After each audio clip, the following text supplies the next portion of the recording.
Entonces él propone, acá hay una cosa muy interesante, que dice que es una alternativa a los sistemas económicos hasta entonces realizados. Es decir, y él lo caracteriza como mercado sin capitalismo. Es decir, porque prácticamente dice, todo el dinero tiene que estar en circulación. Porque claro, si yo, hicieron el experimento, después se fue, no sé si vieron la foto, un tipo muy hermoso, tuvo 9 hijos legales y otros 8 se están dando vueltas por ahí todavía. Y otros que no había censistas que no lo y el INDEC nunca lo pudo. El INDEC no lo ¿Cómo se llama el valor? Digo que Carlos Gesell, el que creó Villa Gesell, la creó, es el hijo de Silvio Gesell. Pero ahí ya habían puesto, que era tan pobre, ya había puesto la casa. Sí, después hizo plata, porque se entendía de qué se trataba. La casa Gesell la fundió él. La casa Gesell era de mueble para él. La fundó. La fundó y tiene más de 100 años. Entendía, era muy buen empresario.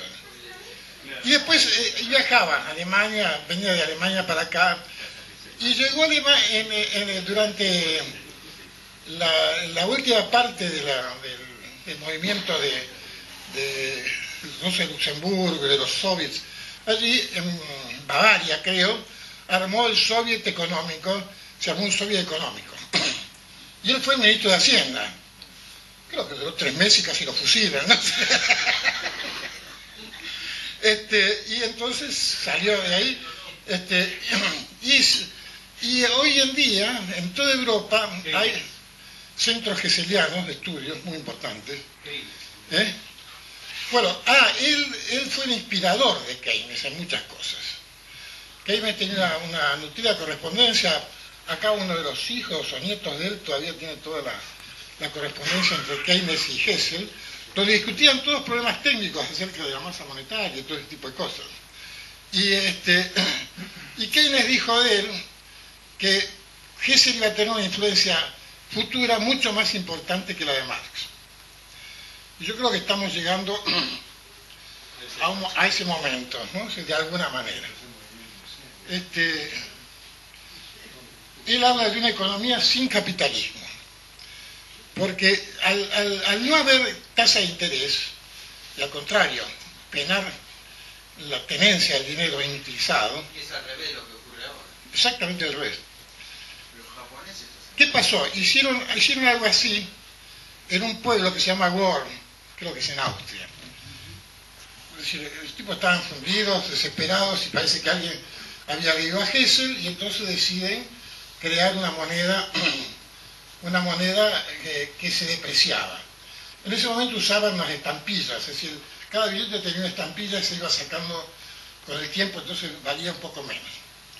Bueno, la cuestión que pasó que en un año de eso, una municipalidad que estaba totalmente fundida, es decir, empezó a tener una disminución del 25% del desempleo, es decir, cuadruplicaron los ingresos del municipio, y tuvo un éxito descomunal. Tan grande fue el éxito que 100 municipios empezaron a preguntar cómo hacían, ¿no? Es decir, para aplicar el mismo sistema. Y ahí nomás también fueron a barrerla. Se acabó la historia.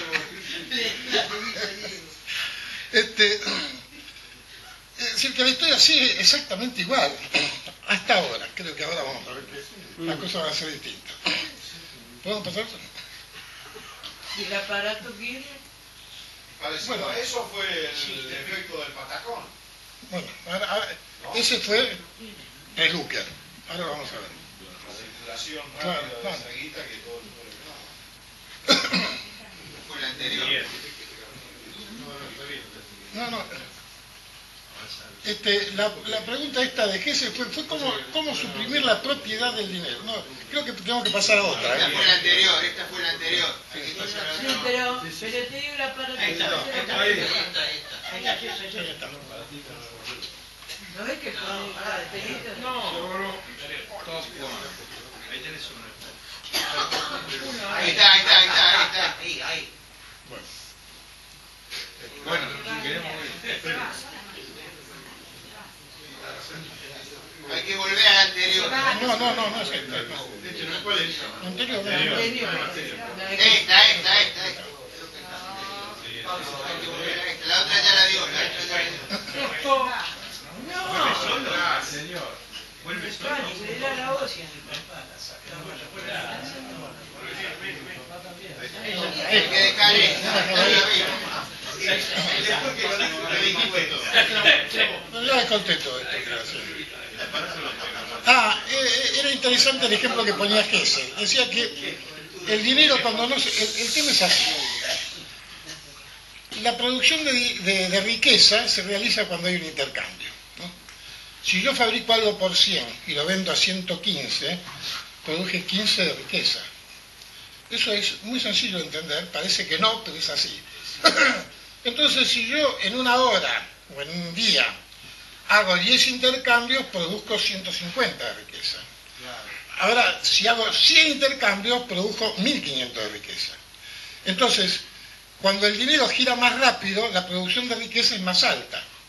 Entonces él proponía, una de las causas por las que propone esto, es que proponía que cobrar una especie de impuesto parecido al que se cobran por dejar los vagones parados.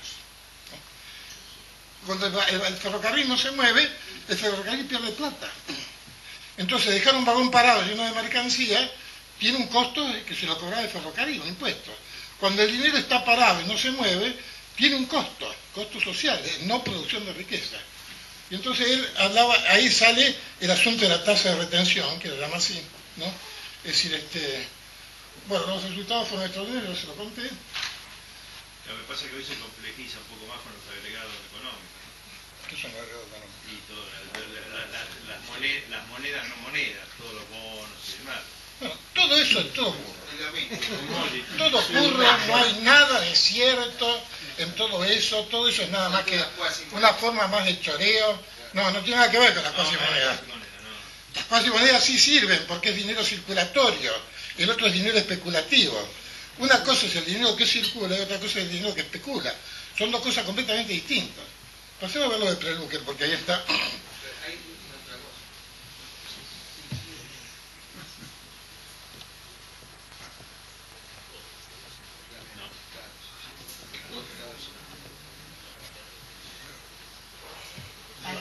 Ahí está.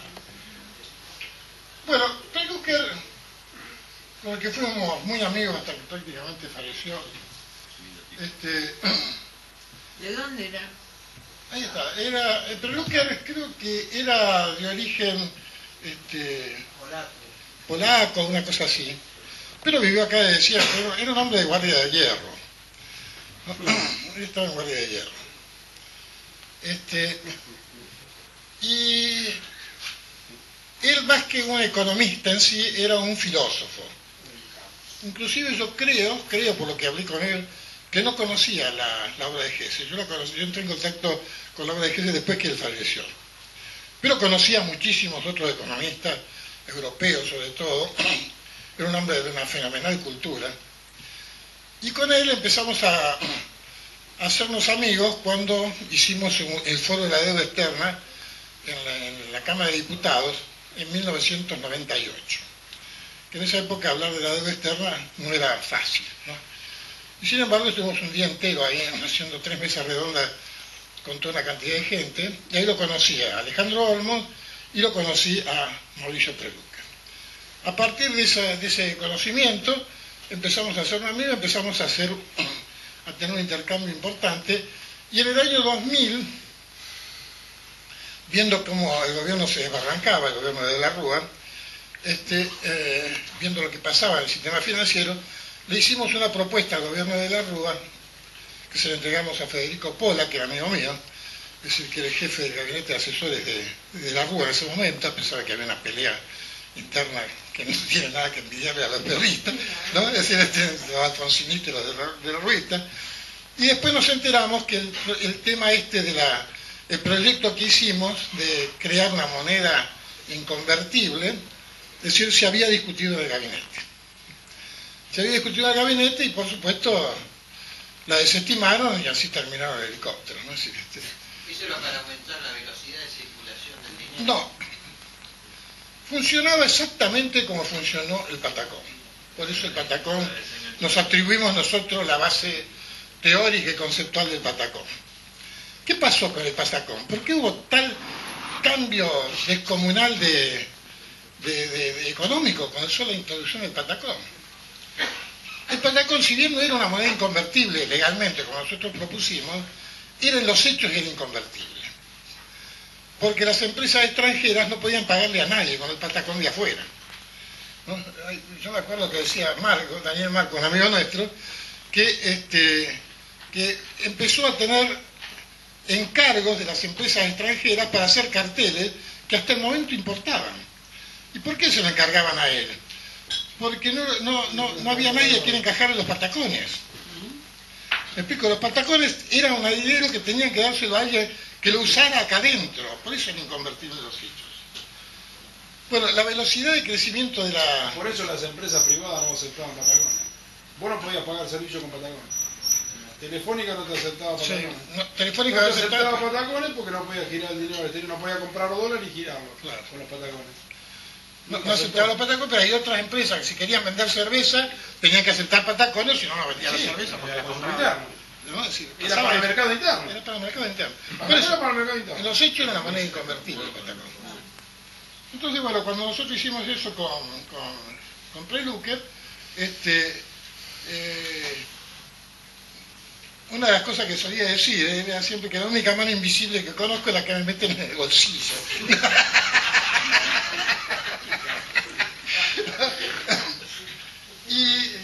y él me dio unas muy buenas pautas acerca de cómo estudiar estas cosas. Me dijo, mira, tenés que leer ámbito financiero, me dice. Dice, por una sencilla razón, al establishment no se le miente, ¿no? Entonces vos tenés que leerlo, interpretarlo, pero la información está allí. Y efectivamente, yo leo todos los días ámbito financiero, y La Nación, y Clarín, ahora Clarín está lindo. Leo también Clarín. Y de ahí sale la información de lo que está pasando. Está siempre enmascarada, escondida, hay que mirarla desde otro lado. Y entonces eso es lo que vimos, que es lo que está pasando con el Banco Central. En Clarín, Carlos Escavo tomaba cosas de Preluque y de vez en cuando quería hacer una nota intelectual, ponía y refrescaba frases de Preluque en Clarín. Lo hacía una vez cada 20 días. Sí, Carlos Escavo era uno de los inteligentes. Hay pocos que se atreven a hablar. Yo conozco a economistas de nota muy conocidos que me han dicho, si yo llego a decir lo que vos decís, pierdo toda la clientela. Y son clientelas de... Se lo dijo a Mauricio también más de una vez. Y son clientelas de $100.000 por mes y cosas por el estilo, ¿no? Sí, yo creo que lo saben cómo es la verdad, pero no la van a decir jamás, ¿no? Bueno, pasamos otro. Este es el segundo de Preluque. Sí, es el segundo. Bueno, le entregamos esto, después, ahora viendo esta tabla, vamos a ver cuál era lo central de todo el trabajo que hicimos junto con Preluque.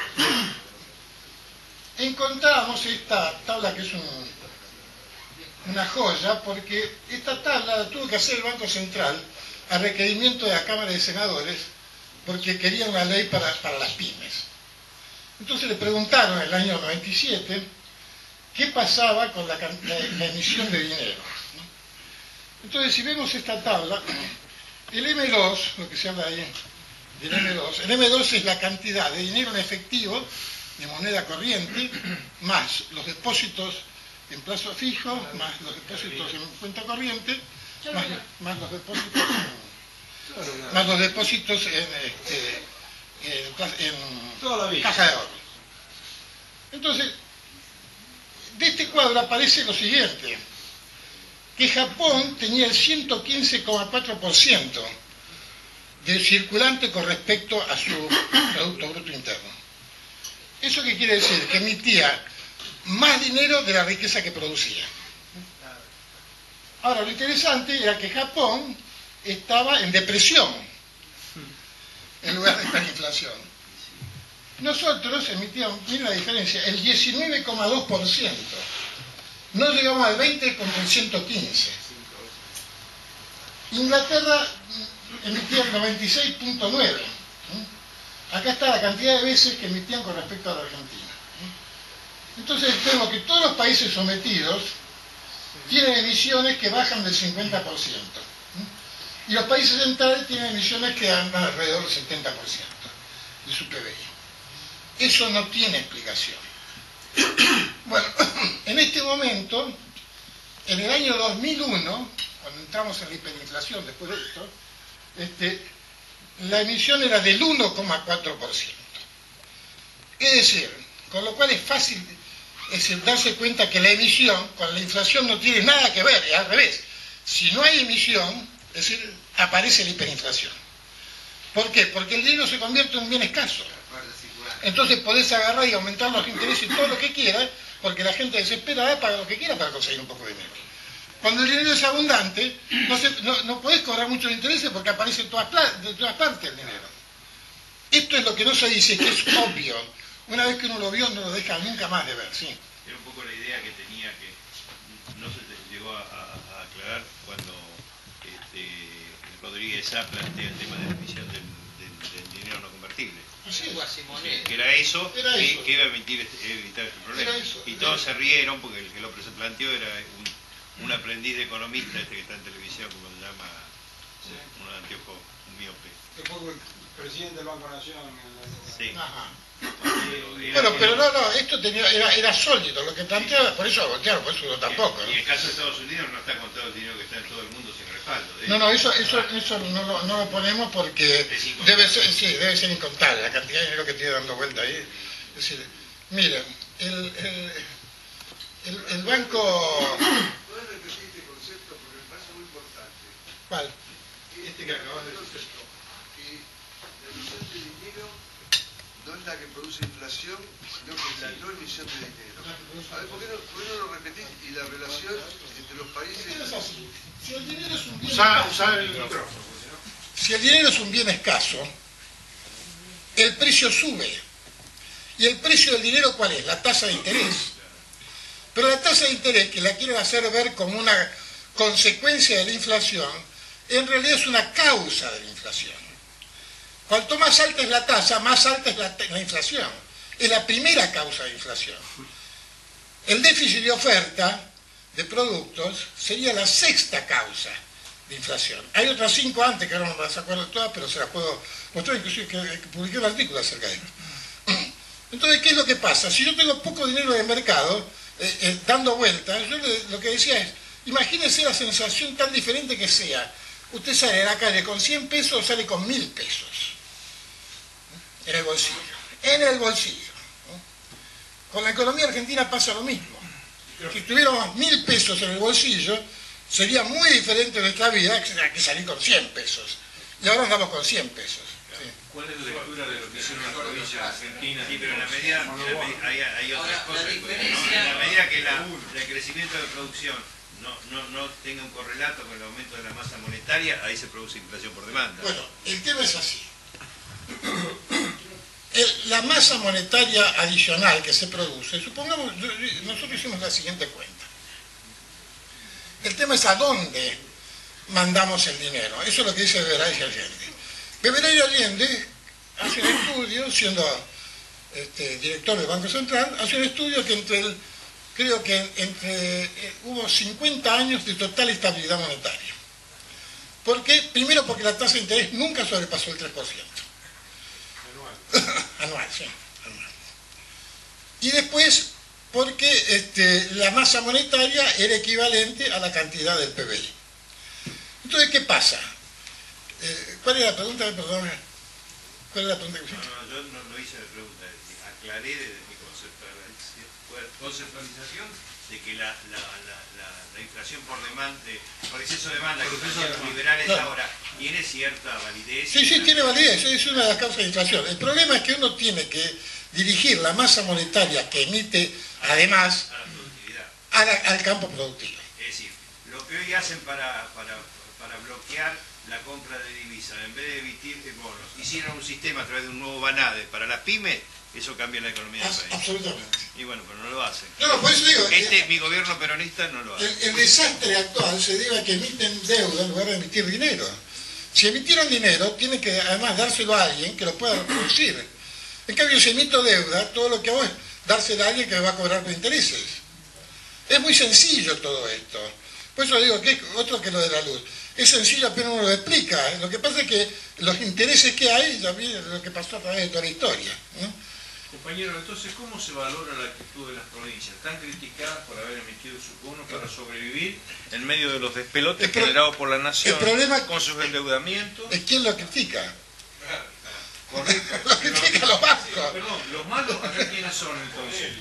Porque vengo de provincia, vienen de provincia, hay varios de provincia acá, de los cuales somos nefastos, porque el bono D, el bono D, el bono D, y resulta que la supervivencia radicaba en esos bonos, porque la nación cerraba la canilla y te mataba. Así es, y con el 1,4, ¿cómo va a tener el 1,4? Y entonces, disculpe, ¿cuál es la realidad entonces para este país, llamado Argentina, respecto de un gobierno nacional que hace lo que usted acaba de decir recién y las provincias que sobreviven agarradas de los cables? Bueno, O vendiendo la producción bajo la PAC. El tema de lo que llamaron cuasi monedas funcionaban, que son las monedas locales, funcionaba, es que las prohibieron. Apenas agarraron la manija de nuevo, los bancos, prohibieron las cuasi monedas. Bueno, ¿qué decía Preluca? ¿Cómo terminaba esto? En una reunión de gobernadores. Muchas de esas monedas fue Preluque y lo hizo desde su asesoría en la Comisión de Economía de la Cámara de Diputados. Sí. El que impulsó muchas de esas cuasi monedas provinciales fue Mauricio un tiempo antes del que vos relataste antes. Walter. La única cuasi moneda la de San Luis.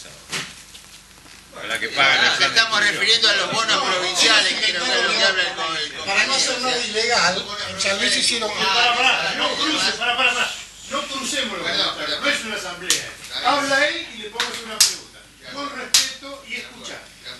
En San Luis han encontrado para no violar la ley de la emisión de cuasi moneda que sacaron los bancos, por supuesto, es decir, encontraron una vuelta al sistema que es que pagan con cheques que están todos cortados de 20, 10, 20, 30 pesos. Es decir, y que la gente lo circula como moneda. Si yo voy al banco, me lo pagan el cheque, pero en realidad no llega al banco, se queda en los negocios y el negocio paga, como en una época era acá todo el negocio de la indumentaria, que los cheques tenían 40 endosos. La letra de cambio. Bueno, entonces, ¿qué pasó con todo esto? Nosotros hicimos el cálculo porque hay otra cosa que tiene que ver... Espera. Volvería entonces a aclarar eso que me preguntaron los compañeros. Las cuasimonedas es una manera de darle liquidez a la cosa incorrecta. Correcto. Y definamos quién los ataca. Atacan los medios y los bancos. Claro. El tema de las monedas locales, es más, yo creo que debería haber monedas prácticamente de ciudades. Nosotros estudiamos lo que pasaba en la ciudad de La Rioja, ¿no? La ciudad de La Rioja, por ejemplo. Estudiamos... ¿Qué pasa con La Rioja?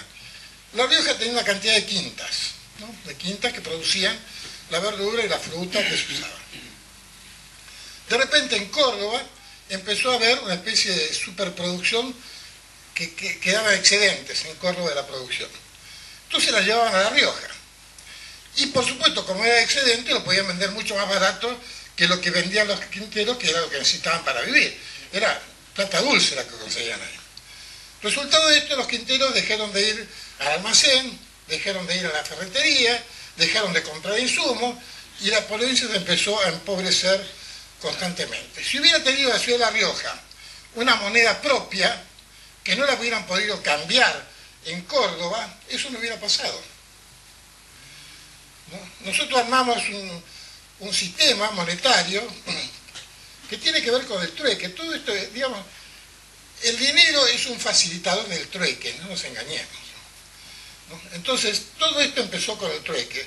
Nosotros estuvimos a fondo el tema del trueque y vimos que el fracaso del trueque por varios motivos, pero uno de los motivos es que no tenía un manejo monetario idóneo, ¿no? Aparte de los curros, no había un manejo monetario idóneo.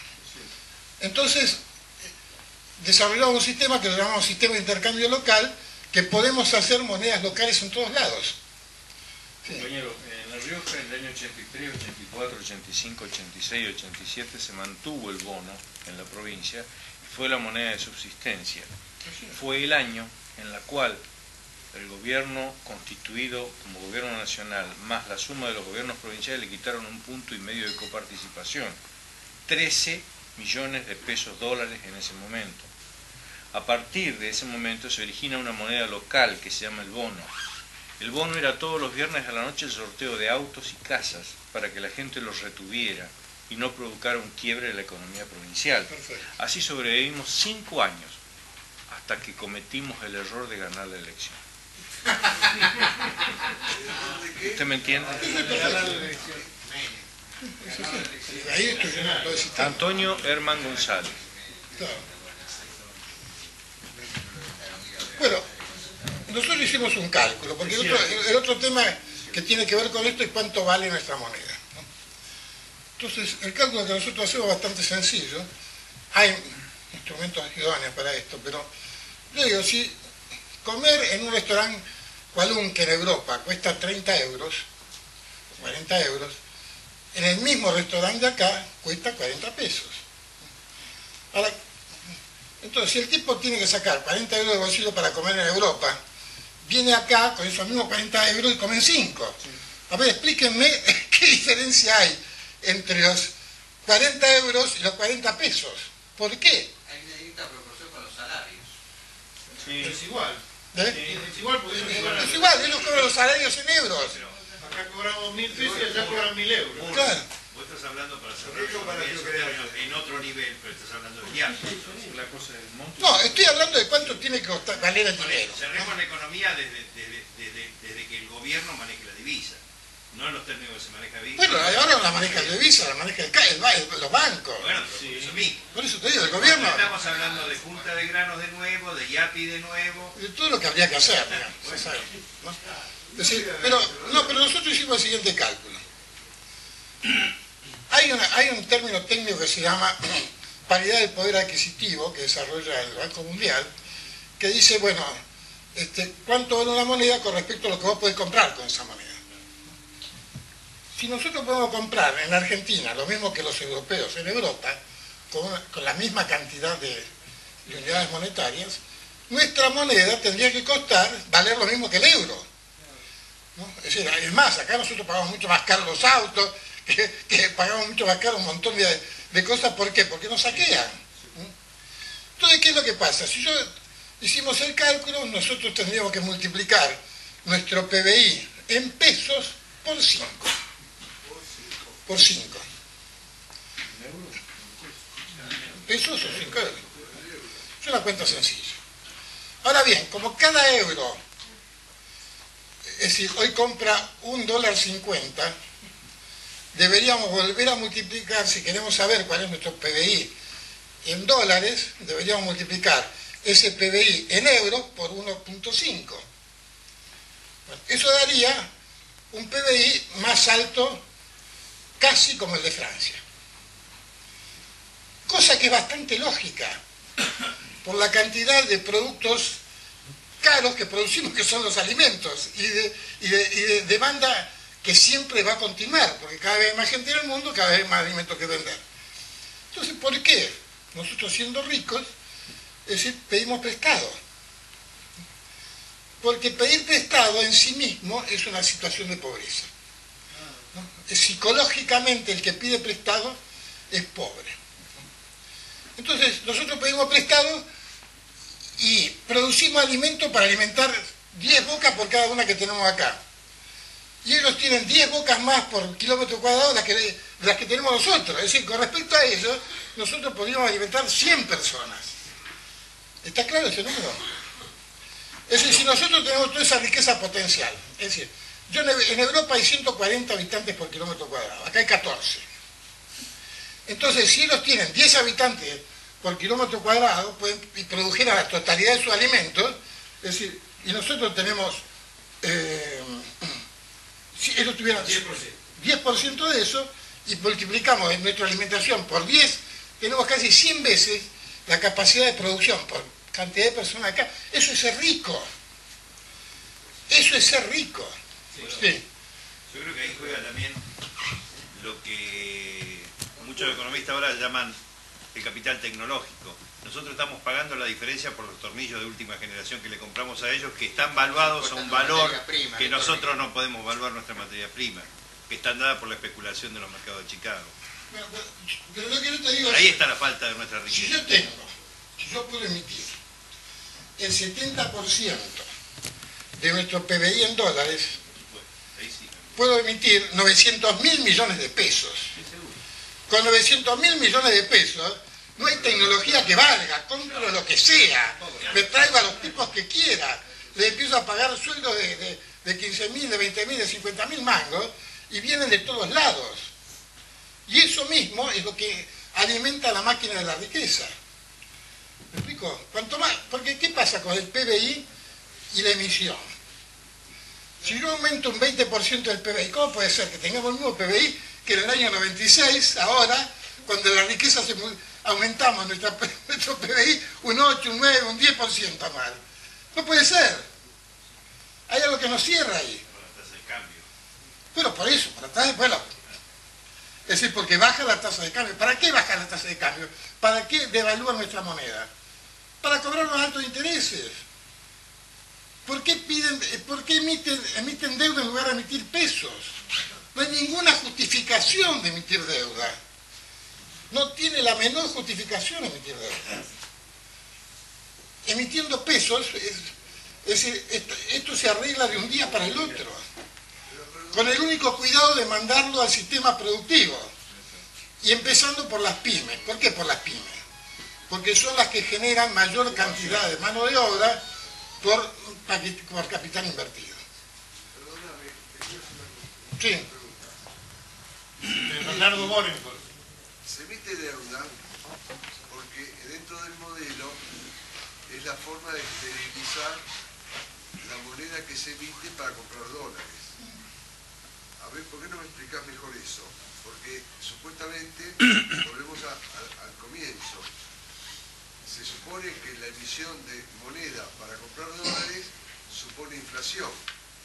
Y los mecanismos de esterilización es deuda para sacar moneda de emisión del mercado. El tema es así. Él me pregunta qué pasa con el asunto, por qué emitimos moneda para comprar dólares, emitimos deuda en realidad. Hay un mito que se ha instalado que para emitir moneda nuestra necesitamos respaldo en divisas. Eso es totalmente mentira.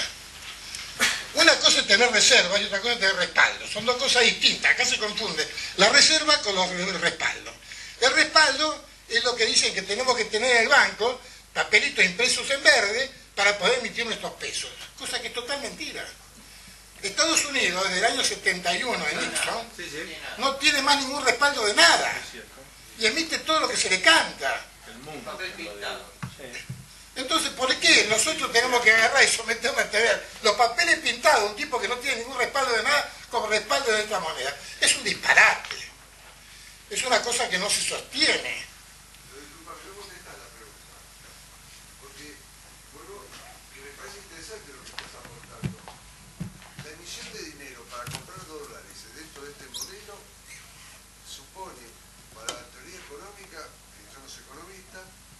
Inflación. Entonces la manera que el gobierno tiene a través del Banco Central es esterilizarlo a través de la emisión de bonos. Sí, eso es lo que hace, perdón, eso es lo que hace, porque si no entraría directamente a la masa general que está girando en el país y ahí sí generaría inflación, pero si se dirigiera, como él dice, hacia el crédito, no la generaría en inflación. Mira, yo impugno lo que vos decís, trato que explique dentro de la coherencia de lo que decís, ¿entendés? mira, ¿sabes qué pasa? Yo te voy a explicar por qué.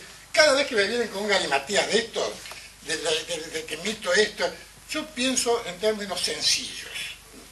No soy economista porque los economistas no tienen ningún sentido común. Y a mí me parece que lo peor que le podría pasar es perder el sentido común. ¿No?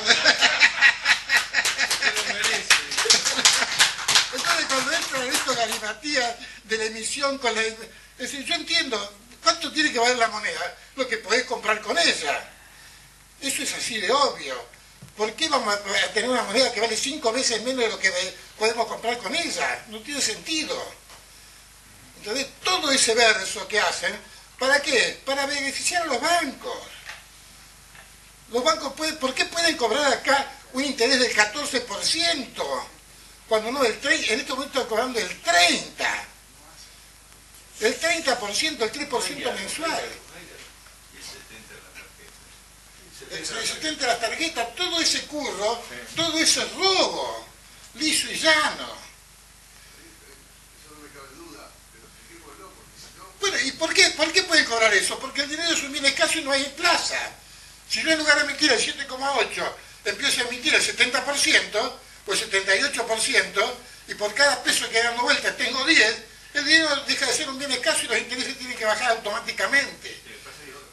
Eso tiene que ir acompañado de políticas públicas de vivienda, de industrialización del interior, de distribución de la riqueza a las provincias, de infraestructura, de cosas que no se hacen. 900.000 millones. Es decir, no alcanza con hacer un tren bala, ese es el concepto. No, el tren bala es por otra cosa, ya sabemos que es Por la electricidad. ¿Eh? No, parece que es por el tema del Club de París. Claro, obviamente, sí. Pero yo te digo, si vos emitís, ponés la paridad, un peso, un euro, y emitís 900.000 millones de dólares, ¿me explico? Esto empieza a ser una potencia mundial de un día para el otro. Y todo esto, mira, el delirio, el disparate que está en los medios es tan grande que toda la pelea que hay con el campo es de las retenciones de móviles por 1.500 millones. Y Telefónica se lleva 6.000 millones. Entonces, si vos querés conseguir los 1.500 millones, metele una impuesta telefónica y la arreglás en 2 patadas. Que nadie se va a quejar. Perdón, compañero, y si el gobierno sabe esto, ¿por qué lo hace? No sé si lo Porque sabe. el No sé si lo sabe. No sé si lo sabe. Si no lo sabe, que la proporción, por ejemplo, Japón, Inglaterra, países, digamos, del primer mundo que tienen esa proporción tan grande de emisión respecto, por ejemplo, en Argentina o países, digamos, del tercer mundo. ¿Por qué ellos, la pregunta sería esta, ¿por qué ellos no tienen problema y nosotros tendríamos problemas si lo hacemos? Porque los bancos mienten. Mienten que tendríamos problemas, no tendríamos ningún problema. Porque, ¿qué pasa? ¿Por qué ellos no tienen problemas? No tienen problemas porque tienen un aparato productivo elaborado que fabrica de todo. ¿Me explico? Y nosotros todo lo que tenemos que hacer, es más, nosotros deberíamos, ¿cómo puede haber problemas de falta de trabajo en un país donde todo está por hacerse? Que los japoneses tengan desocupación es lógico, se han hecho todo. Que los alemanes tengan desocupación es lógico, pero que en la Argentina esté desocupado es un delirio, si está todo por hacerse. Muy bien. Ahora, discúlpame, una pregunta. Escuchen a la compañera. Para hablar de una cosa que esté con la realidad actual, ¿no? Más fuerte. Si dentro de este modelo se emite dinero para comprar dólares, entonces entra el Banco Central dólares y sale al mercado pesos por la emisión. Pero resulta que la oferta de bienes no es suficiente para que esa masa de dinero pueda adquirirla. De tal manera que se constituye una competencia entre la oferta de dinero y la oferta de bienes, donde la oferta de bienes es inferior a las posibilidades de la oferta de dinero. Eso generaría inflación. Y esto generaría inflación. Te pregunto, ¿eh? Bueno, generaría inflación, primero, si vos... El micrófono. Bueno, la inflación, el tema de que haya más demanda que oferta genera inflación, eso estoy de acuerdo. El problema es que tenés que corregir las otras 5 causas anteriores a esa para dejar esta. Es decir, si vos agarrás y tenés un interés del 30% anual, la demanda y la oferta no tienen nada que ver. Es una causa muy inferior. Yo saco los intereses, lo dejo del 3%, y vas a ver cómo la inflación se cae como un piano. Porque la inflación, los altos intereses no son la consecuencia de la inflación, son la causa de la inflación. ¿Y hoy la inflación por qué se produce? Si funcionan igual que los impuestos. La inflación se produce por los intereses, por la baja emisión de dinero, porque el dinero es un bien escaso. Y acompañan los impuestos indirectos. la que provoca el Pues si no, ¿cómo Claro, y además, ¿por qué tenés que...? injusta de la riqueza. Pero claro, ¿por qué tenés que cobrar IVA sobre el azúcar? Disparate. Y no le cobrás IVA... Eso fue modificado a partir de que se sacó el impuesto a las ventas, los militares. Ningún gobierno, los nuestros, no fueron capaces de cambiarlo. Tuvimos hace 10 años que estamos y la regresividad que tiene el sistema impositivo no se cambia. Ni nadie habla de eso, hablan de que cada vez se recauda más. Yo no lo puedo creer. Compañero, una pregunta. Los bancos árabes, por una cuestión de la religión, tienen prohibido cobrar interés. Entonces, el sistema que utilizan ellos, cuando prestan plata, es pactar una parte de la ganancia. Es decir, que el banco va, como en el sistema capitalista, a la ganancia y a la pérdida. Occidente inventó el interés, donde el que presta la plata nunca pierde, porque si pierde cobra la garantía. Entonces, el sistema capitalista de Occidente tiene una ventaja sobre los industriales de Occidente. El industrial va realmente con el sistema capitalista, mientras que el capital financiero no. ¿Qué posibilidad habría en Argentina de aplicar a través del Banco Nación un sistema de préstamos donde la pyme que recibe el dinero para comprar las máquinas pacta con el banco un porcentaje de ganancia en función de lo que gane? Una ganancia razonable para una empresa. No tiene que pagar intereses cuando no está ganando. Una ganancia razonable para una empresa es del 15% anual. Razonable, eso no genera inflación. Y el interés máximo que se puede cobrar es el 3%. Si yo soy un banco, me conviene más asociarme con la empresa para ir a los beneficios, con lo cual le doy know-how, le doy asesoramiento porque estoy en el mismo barco de ellos, y no apuesto a que el tipo quiebre para quedarme con la casa, que es lo que pasa ahora. La apuesta del banco es a que vos quebrés, para quedarte con la casa, para quedarte con los edificios, para quedarte con la garantía. Hay un dato creo que además hay un dato de falta de política por parte del Banco Central, que es una forma de hacer política. Que hay una falta de política clara del Central, que es una forma de hacer política. Doy un ejemplo.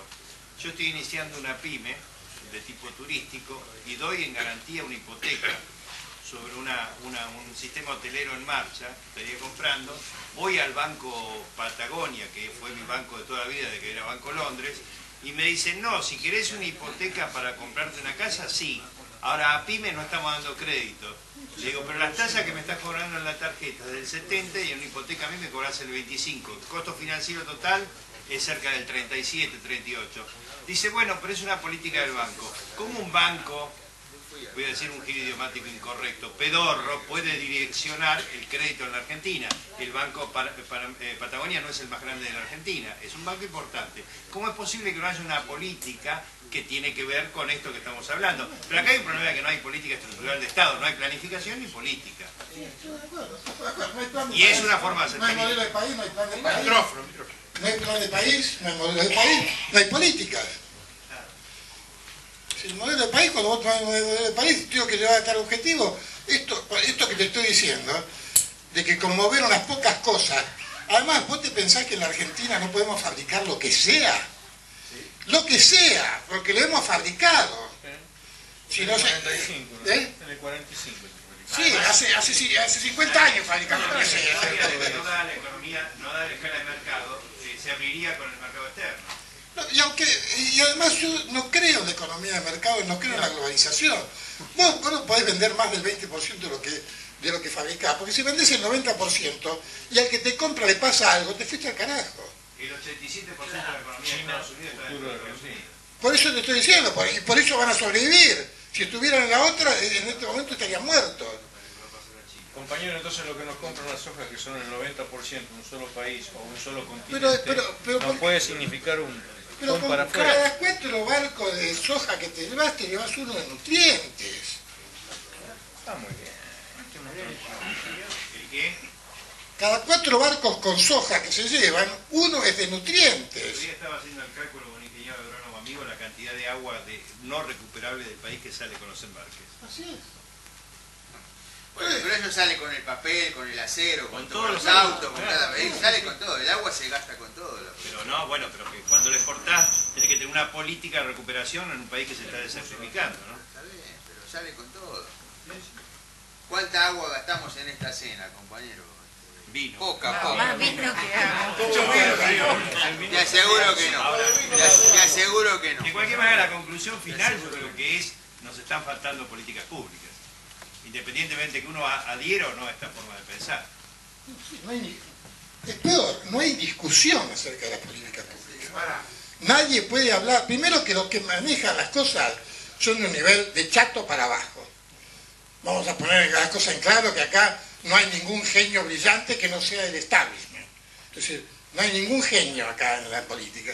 Y encima no consultan a nadie, que podrían preguntar, por lo menos preguntar, muchachos, ¿qué opinan acerca de eso? No le preguntan a nadie. Entonces, ¿cómo va a haber políticas públicas? Y si le contestás lo que vos le contestás, ¿para qué te van a preguntar? No le va a gustar. Por eso, si te pregunto y no le contestás lo que no quiere, te caga la patada. No le gusta. Además a la patria financiera no le fijan restricciones, no le fijan absolutamente nada. Absolutamente nada. Ahora, acá hay un cambio importante en lo que él estaba mencionando, porque durante los últimos 30 años nos han bombardeado de que uno de los motivos de la exportación era de que solamente así, con un mercado interno relativamente chico de 40 millones de habitantes, no se podía producir a escala como para estar en competencia con grandes fábricas.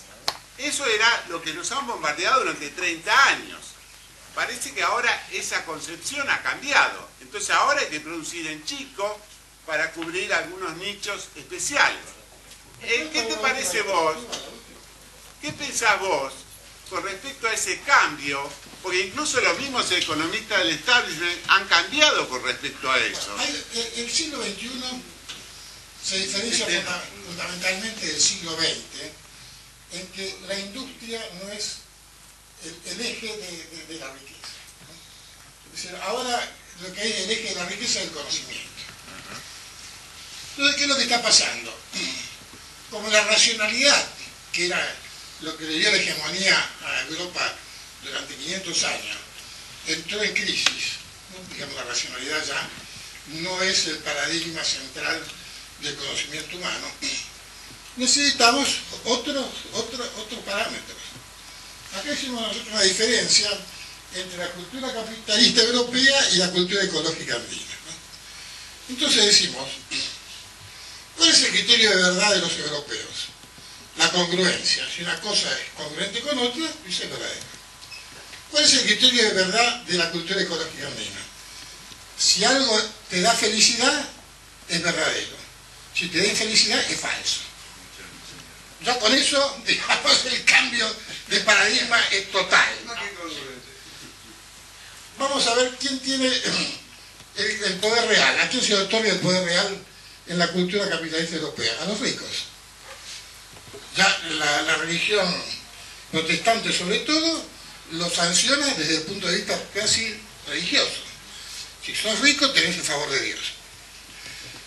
Aquí, digamos, los que siempre han tenido el poder en las culturas originarias han sido los ancianos, los sabios, ¿no?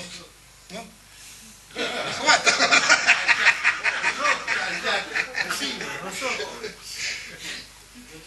¿De quién es la propiedad de la tierra en la cultura capitalista europea? Es individual, que es una de las cosas que critica Hessel. En cambio, en la cultura ecológica andina siempre ha sido comunitaria. Siempre, nunca hubo propiedad individual de la tierra. ¿El objeto de la producción cuál es? En la cultura capitalista es el lucro. En la cultura comunitaria la satisfacción social. Muy diferente como parámetro también. El criterio económico es de costo-beneficio. El criterio económico acá es costo-efecto social. Eso me lo aclaró el amigo Rueda con respecto a lo que pasaba con YPF. YPF tenía ese criterio. Los costos los evaluaba con respecto al efecto social que tenía. También tenía eso. La importancia del dinero en funcionamiento, ¿cuál es? Máxima en la economía capitalista. Y la cultura ecológica andina es mínima. Se mueven con otros parámetros. La relación hombre-territorio, ¿cuál es? Económica. Acá es mística, la madre tierra, la Pachamama. La relación, la lógica dominante es la del mercado, y acá la de la vida. Y el concepto de justicia es la legal, y acá es comunitaria. Entonces... Perdón, déjame que termine de decir lo que está diciendo. Bueno, yo lo que les quiero decir es que estamos frente a un paradigma que va más allá de la, digamos, de la decadencia capitalista, ¿no? Que hoy ya no se puede eludir, digamos, esto está desmoronándose. La decadencia es de toda la cultura europea occidental. Entonces ahora lo que tenemos que pensar es que nosotros tenemos otra ventaja comparativa, aparte de ser muy ricos, que es que tenemos una cultura de base que nos permite movernos con estos parámetros. Es decir, toda esta revalorización de las culturas originarias, esta repensar, digamos, los valores, tiene una base. En Buenos Aires no se siente porque siempre hemos sido los agentes de penetración del imperio, pero en todo el interior esto acá tiene mucha fuerza y cada día más fuerza. Entonces, el cambio va a venir desde abajo hacia arriba y de la periferia al centro. Eso esperó.